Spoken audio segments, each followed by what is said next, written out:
Yo, what is going on, my fellow weebs? Chrono here, and welcome back to the channel.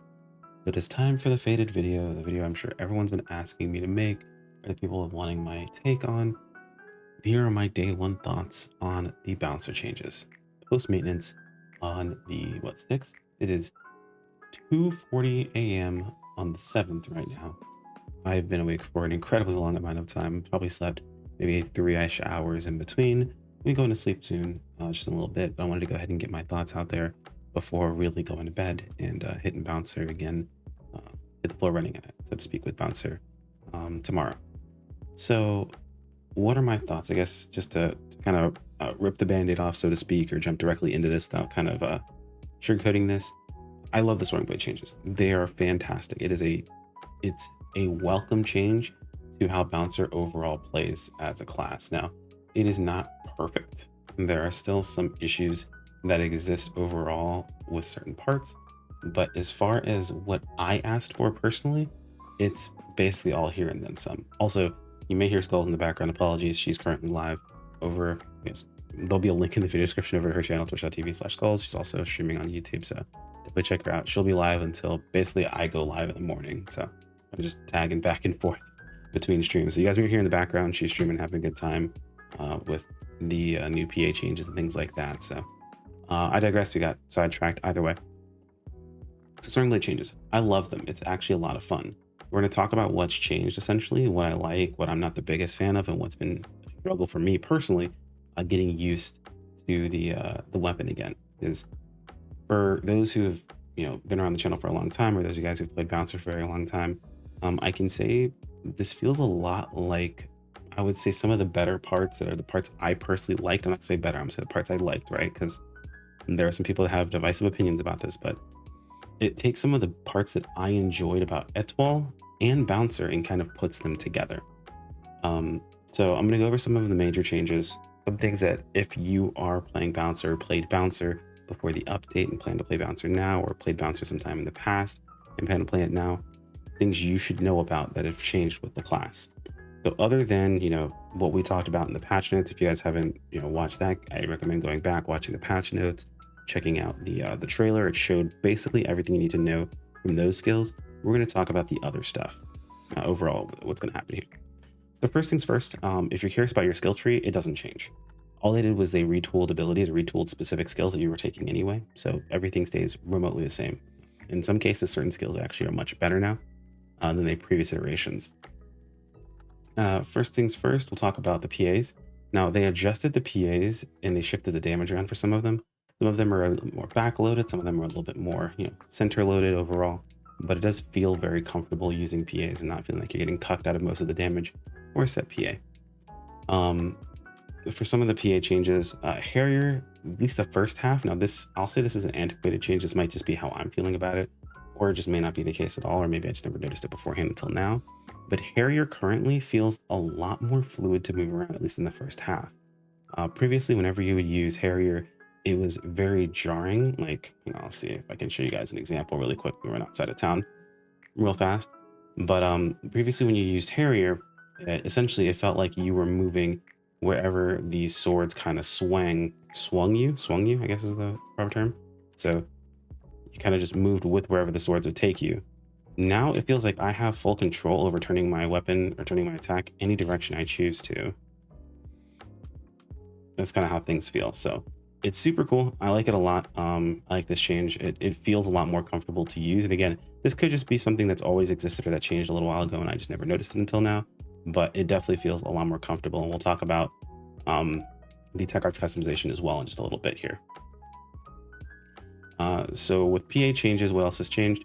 I believe the other one was, let's see, Pheasant. So Pheasant now has this weird property. It has vertical tracking, which is great. I love that, but I believe it's currently bugged. You see, when we lock on to a target, if we're just the slightest bit below set target, which technically we are, it sends us upward, which is really annoying. It's cool because it also sends you downward if you're locked on, but it makes it very, very difficult to be able to actually deal with incoming damage. So you're gonna have to do something like jump and then Pheasant in most situations. Oh, second half of Pheasant also is way faster, by the way. As you can see, the second half actually comes out like almost instantly, as opposed to beforehand where it was like a huge wind up and it took a little while for it to go off. So that is much, much more comfortable to use. The second half of Stork actually allows movement now. So, previously when we used our our AoE, when you got to this point, you were pretty much locked in place. Like you would get to here, jump up, and then bam, you were stuck in place. Now the second half of this has full movement. Now it's not a lot of I say full movement. It's not a lot of movement, but honestly, this little bit of extra movement has felt so good to AoE, where I feel like I can kind of make small adjustments to what I'm doing or move into specific attacks to block now, since our Blade Arts parry has changed, and now you can actually block more than one ability per PA as long as you block a skill. It resets, which is very, very nice. The ability to move and block into something is actually a lot more comfortable, at least for me personally, when it comes to dealing with depth perception. Just standing in one spot and waiting for something to hit you and timing that perfectly, it gets on my nerves. It's not super fun for me. So having that little bit of extra movement, especially in AoE, feels very, very, very comfortable. Pinion Blade got buffed. Pinion Blade is still a damage loss if you could have gotten 2 counters. So if you're dealing with something that's highly aggressive, that you know that you can either weapon action counter, you can BAP, you can BAPS, you can weapon action step counter, all of those. You can do any of those things more than at least twice, and then using Pinion Blade is not worth it. It is more helpful to use it whenever the target is, or it's basically whenever you're either out of PP and you can't step counter, or your target isn't highly aggressive and you have a Pinion Blade up, you're ready to go. Which brings on to the other thing is Pinion Blade now refunds PP, which I don't know who decided that change, but honestly, it feels really, really good. It's something that I didn't think, or I didn't know that I wanted, but now that I have it, I don't know how I'm going to ever live without it. If this was a mistake, please Sega, leave it in, because holy crap, does it feel awesome. I doubt that's the case, but it feels so, so good. And I didn't see that in any of the changes that were actually talked about. So that's super, super, super dope. Fanatic Blade now works on basically just Soaring Blade PAs in general. To get an idea of how it works, essentially you no longer press Fanatic Blade and then hold weapon action. What it does is it makes so your weapon action shoots 6 blades, but also whenever you're using PAs, you'll see that blades activate. Looks like it's in most cases twice per PA, once during the first Furion attack and once during the second. So we do this, and then get another set right there. We can do this and get a second set right here near the end. So it seems like you get 2 sets no matter what, and there are different portions of your PA.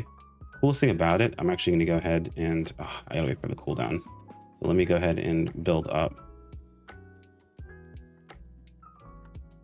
All right, I'm gonna cut here really quick and get the next thing here set up for you guys. 1 second. Okay, now that we have Pinion built up, we also have Fanatic Blade off cooldown. I'm gonna spam away some PP really quick. It'll take about a second.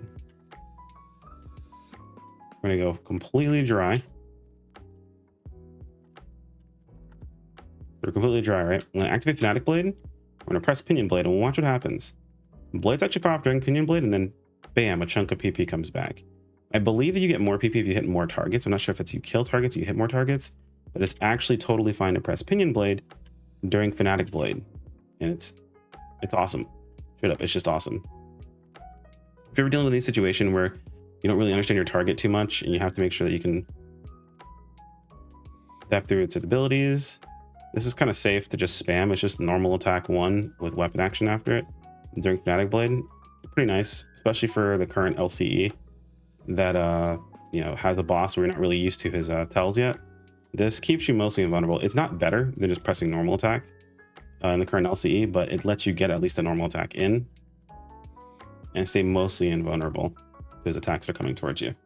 So that's super cool. Make sure I'm not missing anything else. So yeah, so BAPS, BAPS. I was gonna say, yeah, BAPS is not dead. BAPS as an ability is still in the actual game. So we still have our Blade Arts parry, press weapon action during an ability. We still get Blade Arts, or block basically. And if that blocks an ability, it does give us the counter attack. That is still BAPSable, but the big thing here is that that block now resets upon hit. So as long as you actually block something, then you will get a reset of that ability itself. And the tracking on the counter edge that flies off or that hits your target kind of comes from the ceiling. and stabs your target is much better, so you don't really whiff nearly as much as you used to. And if you don't happen to get the step counter afterward, it's not the end of the world. Now, I personally haven't seen this or haven't looked at it. I have to look through my footage. And to be honest, I want to get this video out for you guys as soon as possible, so I'm not going to look through it right now. Feel free to test it out yourselves and let me know what you get. I'll be testing it out tomorrow, a whole bunch, and finding out. But to my knowledge, apparently if the Blade Art's edge hits a target, you're also regenerating some PP. It's possible it could have been something else that was going on there. I'm not 100% sure. We've done a lot of LCE and a bunch of other things, so it all kinds of just runs together. But Bouncer, at least Soaring Blade's Bouncer's PP problems feel a lot better with these specific changes, meaning that you can essentially just utilize the tools you have in front of you without feeling like you're absolutely throwing. Now, it's gonna take some time to get used to it. I personally recommend, highly recommend, when you first get into playing Bouncer again, don't think about trying to BAPS everything. You have to first train your brain, especially if you've been playing recent Bouncer, to stop step countering everything. Try to train your brain to just weapon action counter things. The sooner you get used to that, the sooner you're actually gonna be able to get the most out of your weapon action counters. And then when you start getting used to those again, then maybe start to find those abilities you can start to BAPS. That are gonna make it a lot more straightforward for you to get into BAPSing targets or BAPSing abilities again and dealing a bunch of damage. I tried to do it the other way around, and honestly, I just got smacked so often. It didn't feel really great. So I'd highly recommend maybe going that route. Let me know how you guys are going about this in the comments. Curious to see how you guys are trying to break those old muscle memory habits. I'm trying to think of what else I came across as far as like little tips and tricks. Well, one thing was retaining height. So our weapon action now does this. As you can see, if you're just pressing weapon action, you kind of start to fall down. But if you weapon action normal, you do retain some of your height. It allows you to kind of close in on your target, especially if you have something like Fanatic Blade up. You can do something like hold normal attack and just spam weapon action. It'll actually only allow you to get the first normal off if you're spamming it quick enough. It kind of guarantees you're only getting that first normal, which is kind of nice. But however you want to do it, it's just an easy way for you to be able to like close in, especially while Pheasant's being very awkward. And you might like think to yourself, oh, I'm locked on, I don't want to have to unlock. You can go ahead and just do something like this to go ahead and close in on your target. You also don't have any hit or any damage on just your weapon action towards the target, but you do get locked up or stuck on them. So know that you aren't going through them. You will get stuck on a target. Also, this block that we have here, it's still a block, meaning it's not iframes. So anything that has a grab is going to grab you. Anything that doesn't work that can't be blocked is going to grab you and it's going to get you. So keep that in mind. Be aware that your block does not solve all of your problems, but honestly, the fact that it resets upon getting a successful block feels really, really good. On top of that, you can mix in things like having access to, having access to both Fanatic Blade and Pinion and AoE. I don't use sub force for anything anymore. Now you're thinking, oh, brain dead PSE, it's totally better for me just to use sub force, right? Actually, no. You can press Fanatic Blade while you're AoEing, and that still hits targets. And because of the skill tree that we have currently, blades hitting targets still gives us extra PP back. And on top of that, you build up Pinion so fast in AoEs that if you Pinion on cooldown, you will likely have enough PP to regen. Now, I also have an insane 260 PP, but I did this with my alt over on ship 3, who only has about 200 PP, and that's with the free gear they give you, plus my add-on skills, plus the not the region mag, I'm sorry, plus food, and then the mag from the Alliance. All of those things together, I had about 204 PP, and that was plenty for me to be able to just AoE to my heart's content. I didn't have to worry about anything. It feels fantastic. If you're curious about what the optimal thing for you to do as far as damage and single target is, it's still Harrier for the most part. Harrier and let it rock if you know the target's not going to move. Harrier and then press the second button here if you know the target is going to move. For a while, I thought it might be a little X slash that we get, this one here, because it does look like it does more damage because it's 2 hits.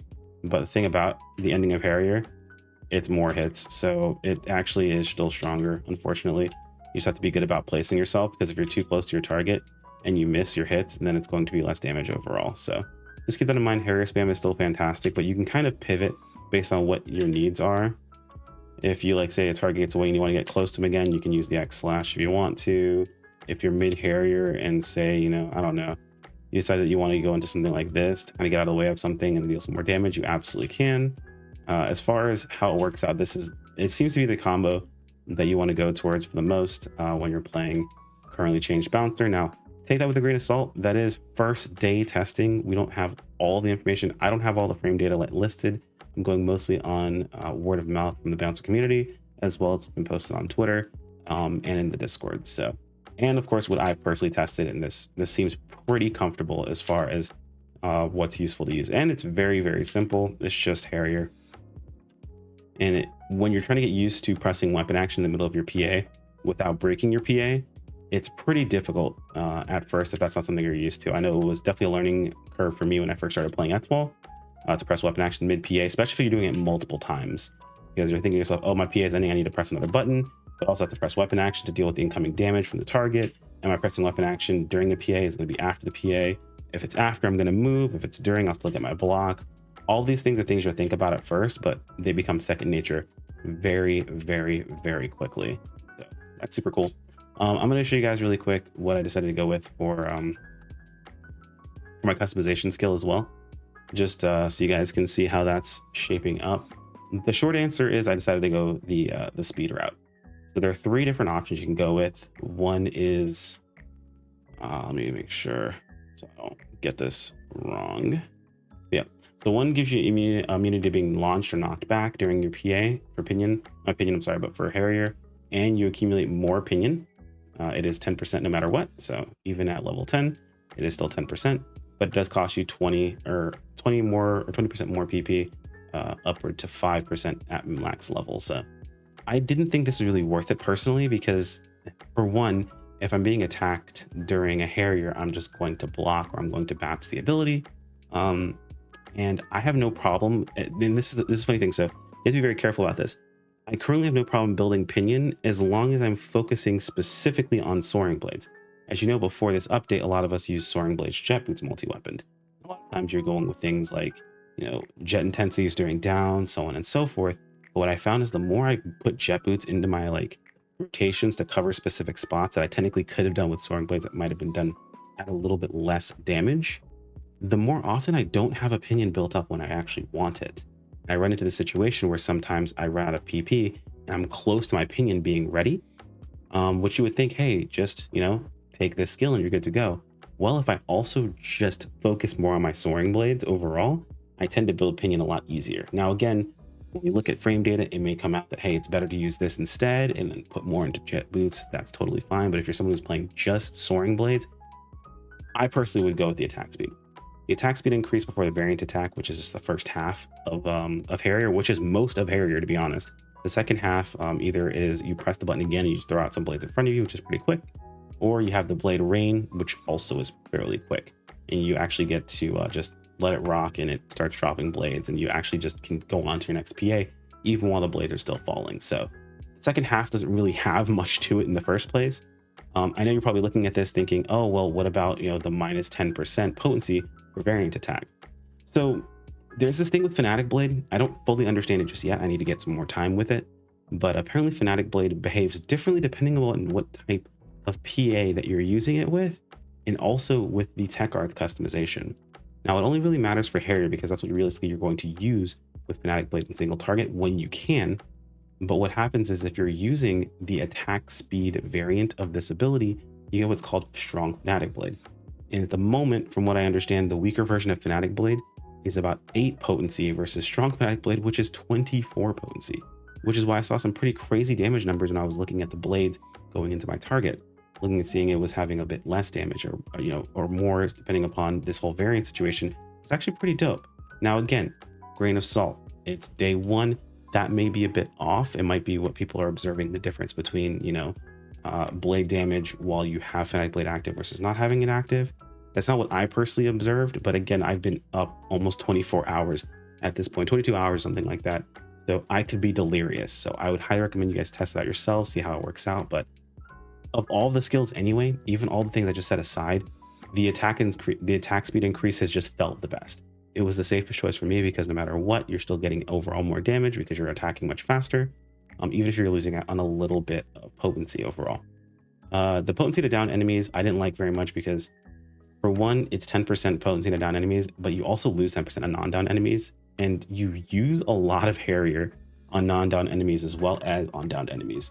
And most of the time enemies are not downed versus them being downed. So I feel like you're gonna get more out of Harrier in that situation. Now it's worth mentioning that you could probably take this skill and then not use Harrier as much while targets aren't downed and only use Harrier during downs. Maybe using something else, using a combination of maybe Pheasant or Falcon or something along those lines instead, for a different style of gameplay than going in with Harriers when the target is down is also possible, but that also depends on the frame data. So adapt to how you personally play. I personally am going to stick to the attack speed until told otherwise, and that told otherwise needs to be, a pretty damning difference for me to want to leave the attack speed behind, because let me tell you, once you slot it on, it is way too much fun. And I'm really looking forward to the Seal Exploration on attack speed day, because we are going to do some crazy damage with that attack speed. It's going to be a lot of fun. And that, I think, mostly covers everything. Overall, my thoughts on Bouncer is Throwing Blades is a lot of fun. Now, I know some Jet Boot mains out there are kind of salty at the moment, and I'll be real with you guys, I feel kind of bad. I wish Jet Boots got a bit more of a different change. Jet Boots is kind of suffering from its own success at the moment. From what I understand, Jet Sweep Jolt has been essentially overbuffed to the point where you absolutely need to jolt on cooldown. Essentially, you basically need to jolt faster than the cooldown is. So part of the combination or the combo for Jet Boots, or the combo route overall, includes a very awkward, oh, hang on a sec, guys. Oh, that's great. The problem with living near an airport, you get to hear all these types of noises. But so from what I understand, the issue is Jolt's been overbuffed by about 33% to my understanding. And because of this, the combo route for Jet Boots requires you to essentially somewhere in the mix get some form of a counter to push the cooldown Jet Sweep Jolt enough for you to be able to reset it. Because Jet Sweep Jolt's extra buff it got at the end, which I believe it increases attack speed amongst other things, is now long enough, because it also got extended, that you can now just continuously keep it up. So in a way, it kind of suffers from its own success, where it got a massive buff to one of its abilities that is essentially too much of a buff. That is so important that you have to basically center everything around it. Element set did get some tweaks. It looks like they hybridized most of the damage across the board, outside of, I believe, what was it? Ace in Darkness, are 65 potency as opposed to everything else being 75. They buffed some of the PAs, they moved around some of the damage, as Soaring Blades, things like that. So there were some changes for Jet Boots as well, and from what I understand, Jet Boot mains aren't the happiest. Again, BAPS is still a thing, so Jet Boots does still have to use BAPS, which is not fun to have to deal with.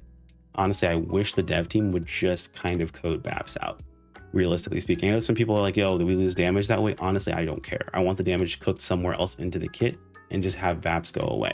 Not BAP, not Blade Art's parry, Blade Art's parry step counter, or some say Blade Art's parry side step counter.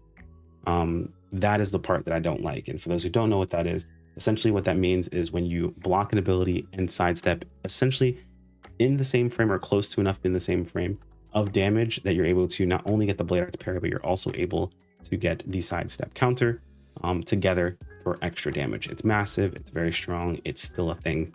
You can't really ignore it.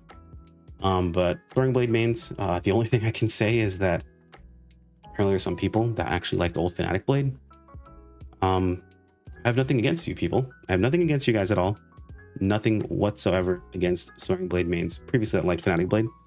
All I can say is I didn't, and I'm glad that the previous iteration of it is gone, because holy crap did I find it boring.